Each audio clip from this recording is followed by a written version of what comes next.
iki kita tanjake artise saka Ponorogo, Nduk. Nah iki sapa Mak? Dek Nada. Ya, kasih support biar hebat para kanca.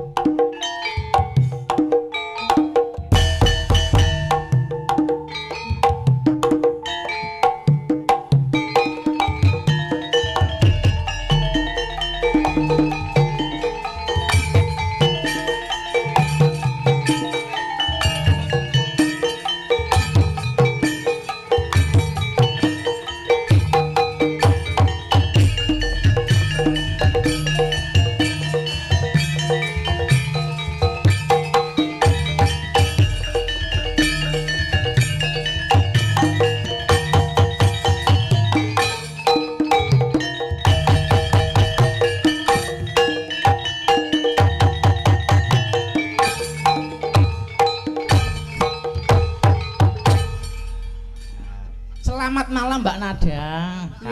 Selamat malam Mas. Alhamdulillah. Sehat? Alhamdulillah rodok sehat. Kenapa suaranya kenapa kok terus serak-serak basah nih? Nggih. Musim ini lho ndak tek mendukung. Oh, tak kira kebanteran. Napa nih sing kebanteran? Tak kira kebanteran tanggapan. Mboten. Tak kira kebanteran. Nggih. Pripun Pak Partosi? Boten pripun jenengan niki sinden sing profesional iki. Wingi sambate iki lara. Lah kok ujug-ujug budal mrene wah iki alhamdulillah. Gak iso golek ganti ya profesional. Dik Nada saka pundi Pak jenengan? Ponorogo Mas. Saka Ponorogo nggih. Alhamdulillah. Alhamdulillah. Saniki Pripun? teng pundi? Teng mriki. Boten maksudnya kegiatannya menapa kuliah? Oh. Napa Nggih. Menika tasik kuliah Mas. kuliah teng pundi? Wonten Surabaya. Surabaya nggih. Surabaya kampusnya oke wae ana UNP ana Unesha ana UNER ana apa meneh ya akeh kok. Nggih, wonten Unair. Oh UNER wah jagoan nggih. Aku mung ning ngisi iki UNER adu ning ngisi kanca. Heeh. Sak menika Pripun? semester pinten? Sampun semester 6. Semester 6. Nggih, paring asma dawane sinten? Nami kula Nama Mas. panjang. Nada. Wes Dimas lho sing parah. Nada. Nada Citra Ambarwangi. Nada Citra Ambarwangi nek disingkat apa? Nacau. Oke, nek disingkat kan Nada Citra Ambarwangi ya. Nada Citra Awe. Nggih. Kamangka jenengku kan Joko Ajiwaluya. Berarti Joko Awe lho. Jenenge cocok kali ini. Ya toh? Jenengan kok iso nyocok-nyocok ning ngoten? Ya ora nyocok ning cen padha lho gurine A karo W. Sampeyan ya A karo W toh? Ambarwangi toh? Mboten tapi teng pamflet namine jenengan Joko Kuwi jeneng panggung, iki jeneng asline iki Joko Ajiwaluya. Iso AW. Awe Ajiwaluya, kiri awene Ambarwangi. Ambarwangi. Apa Mas? AW. Aku iki ket emang tak amati Mbak sampean. Pripun? Tak amati iki klambine abang. Kayak abang, kayak abang, kayak abang. Iki kok semu ireng. Mboten. Kok semu ireng iki? Sami merah nih. Iki tapi kan merahnya kan rada-rada ireng. Mboten. Aku ngerti iki asline. Wis sirmu mengge kebaya ireng to? Mboten. Mbah ngembari aku to? Mboten. Iya wae. Mboten. Loh, mboten. Loh, ngeten iki dadekne salah paham to. Ya, diluruskan. Heeh. Nya. Ono Mbak Putri.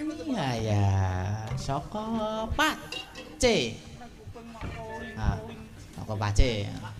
Mbak Putri ini ya, monggo cok paring support biar hebat. Wis ngadeg dhewe malah.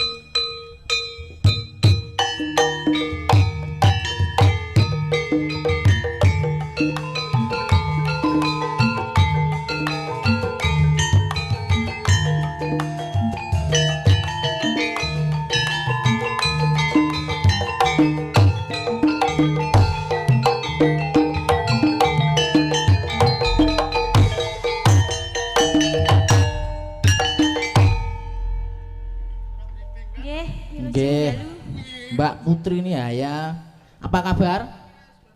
Saya Mas Dalang. Alhamdulillah sae. Mbak Putri Nihaya, sapa jenengmu? Putri Nihaya tok ya? Nggih. Putri Nihaya. Lah napa badane ditambahi? Ora usah. Pranowo ngoten. Wah,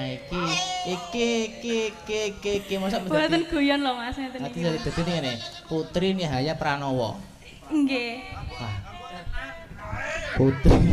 Putri Nihaya Pranowo. Boten Ya wis, guyon nek lho ngono niki. ku sampean mulai keri wae ya. Lah kok Mulai keri ku bareng aku wae. Ya ta.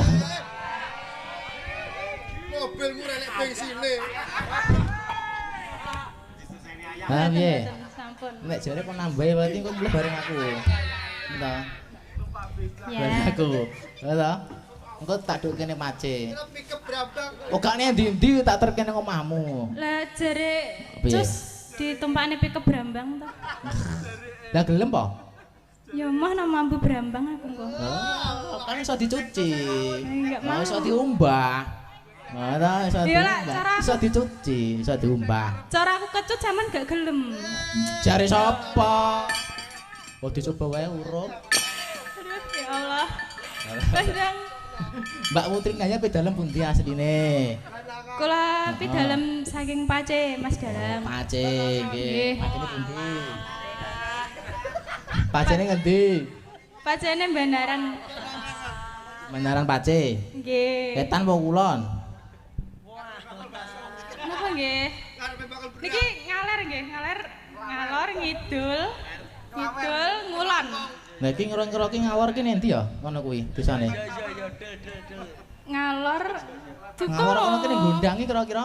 Aku ki bingung lah kon ngono kuwi. Nek Pace kuwi Ra Brambang ngalor kuwi aku. ngidul. Nyebrang rel. Nggih. Ngidul nyebrang rel terus ngidul terus. Engko ana pertigaan Cubeng belok kanan jembatan anyar lurus terus. Lah nggih, pertigaan Cubong niku ngilen. Nek meh lewat Brebek ya kena. Pasar Brebek SMP Brebek ngidul. Ya toh? Engko Nggih. nyebrang Sambi Robyong, engko terus ora-ora ombo. Lah kuwi makku. Dewe ra omahmu kok. Tak duduhi dalane engko dolano dhewe. Oh. Nggih. Nggih. Iki wayahe korbani sampean korban apa, Mas? Korban ati aku ya. Wayahe korban perasaan deh. Ya sampean korban apa? Sampean korban apa, Mbak? Aku mengorbankan diri. Lah kok diri Oh, berarti deblek. Iso kok mengorbankan diri. Nah, iso. Tapi dibandingne sinden-sindene sampean ki aku paling keronto-ronto loh. Kok iso? Ya saiki jam 1 bengi ngechat aku tekok ketawang sang kuryang ki piye to, Mbak? Padahal wi aku wis turu, HP ku muni ting ngono. Mosok jam 1 bengi wi. Sampean tekok gending. Sik to. Kok yo Kuwi rumah saku jam 09.00 sore sik. jam 1. Tak cek sik ning WA. Ya Kira wis aku ngapusi. ceken. Oh, nek sampai jam 09.00 tak kapake. Oh, Aku ora tau Iki turu jam diusut 09.00 soalnya. Cek tak usuke sik. Sekedap. Oh iki. Wah, sing njaluk gending rada akeh iki sik. Putri Nihaya Sinden. Piye jenenge. dibuktikan. Gawe bakal soto. Nah iki. Mosok jam 1. Ora, Mbak ya iki lho jam piro iki? Oh iya, Ding jam 1, Dek. Setengah siji pas setengah siji. Piye bar sampean ngecat aku wis rasa turu mergo klagar. Mergo apa? Mergo klagar. Pelagar iki apa? Klagar iki kaya wis turu terus barno kebribenan ngoten lho. Yo. Kan kuwi kan di WA ora telepon to ya, ya Tapi toh? kan muni to Mas, ting ngoten lho. Ya gak iso terus gak iso turu. Lah nggih, lah sampun pun ndak kula langsung kengko lak cara wis kadung tak buka ora tak bales ini darane aku somo wis tak bales e. Oh, Kula mboten ngertos Mas, mboten bukune teng anu. Darane jual mahal ngono to? Nggih, kula niku. Kayak diingi to. Ora. Nggih. Terima kasih korek.